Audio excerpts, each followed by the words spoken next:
The new Halloween event is out, and if you are just like me and you want to unlock all those free rewards as soon as possible, you might have noticed that the event can be kinda confusing.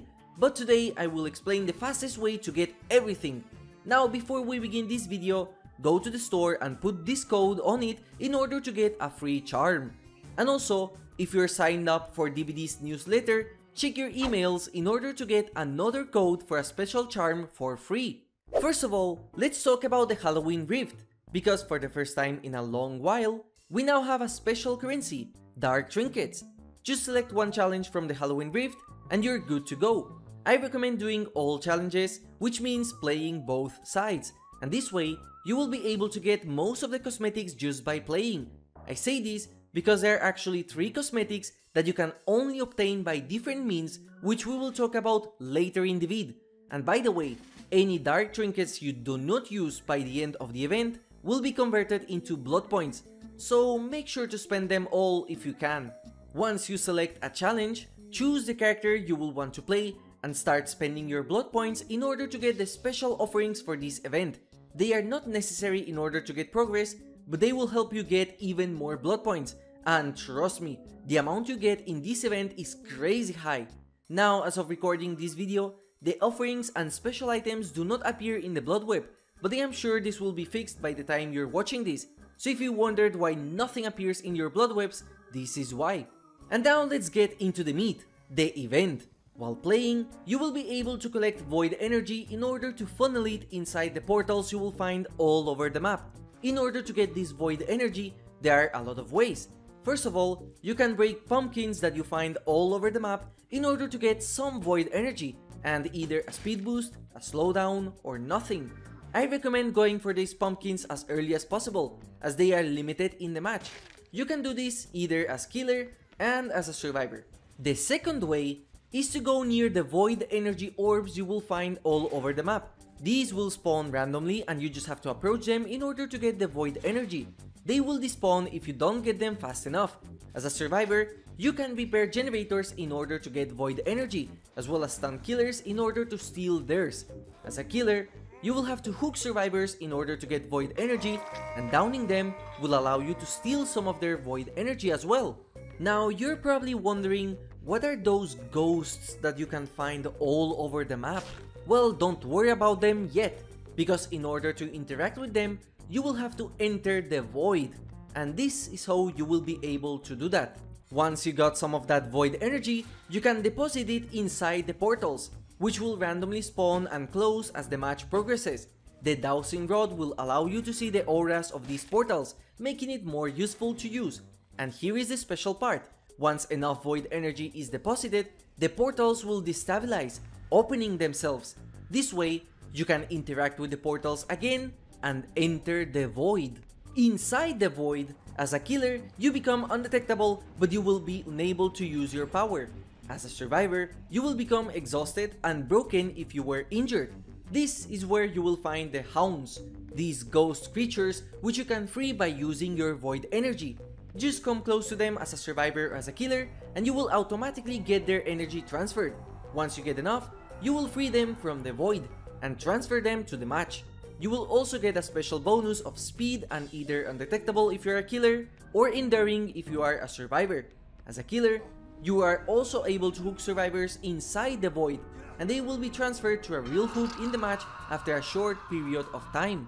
This effect can lead to some insane plays if you time it right, and some butt-clenching escapes as well from both sides. I think the void is one of the most interesting things I have ever seen in Dead by Daylight, and the minimap they made is beautiful. Inside the void, you will also be able to escape it by interacting again with the open portals in order to return back to the map. Once you're back, you will be able to see the hounds you helped with a white aura, and this is where you can make a choice. You can either leave them be or come close to them in order to get their help one last time. If the rivals come close to a hound that the other team released, they will get a jump scare as well as the hindered status effect, and a scream will play. These portals will constantly open and close, so you can enter the void various times in the same match. Now, as of the rest of the void energy that you will not use in the match, will be transferred to the rift in the sky, which is purely cosmetic, so honestly don't worry about it. And this is the event summed up in the most simple way possible. Now let's talk about the rewards you get by playing this event. By completing the challenges and using your dark trinkets, you can unlock special shirts for survivors, candy weapons for killers, and cool Halloween charms. Now, how about that cool night and make cosmetic that I showed at the start? These are unlocked in a different way, and instead of using dark trinkets, you will need to complete challenges in order to get the cosmetics piece by piece. However, there is a catch. In order to get the complete outfits, you will also need to get the items with the dark trinkets, so you will have to progress on everything if you want the full outfit. Luckily, the head of the night is unlocked after 6 pieces you unlock with the dark trinkets, so it's the earliest one you can get. In 6 days, the part 2 of the rift will open, allowing you to get more charms as well as the missing pieces of the full outfit. And by the way, if you select the sword of the night and you go to the rift, you will be able to see a preview of the day 2 of the event easily, just in case you are curious of the challenges you will have to do in the future. Now, what happens if you miss out on these cosmetics?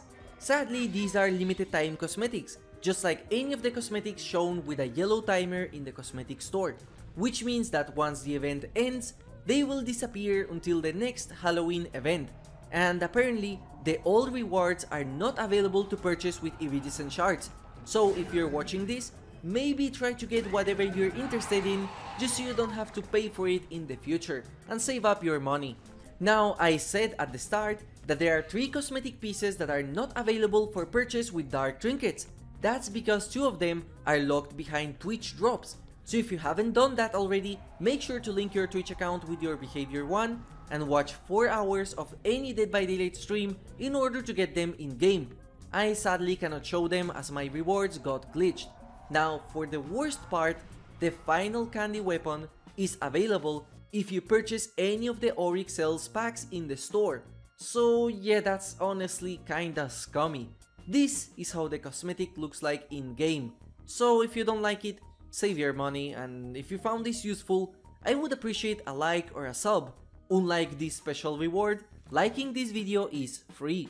Just in case you are wondering, the Blighted Xenomorph, Sadako and Yoichi outfits will not be time limited as far as I am aware, since they are not part of the Tricks and Treats collection. These outfits will come out on the 24th of October. Anyways, let me know what you think of this event. For me personally, it's one of the coolest events we have ever had, and it's quite unique just like the Masquerade. I hope you don't have sweaty players in your matches. Thank you for watching, and have a nice day.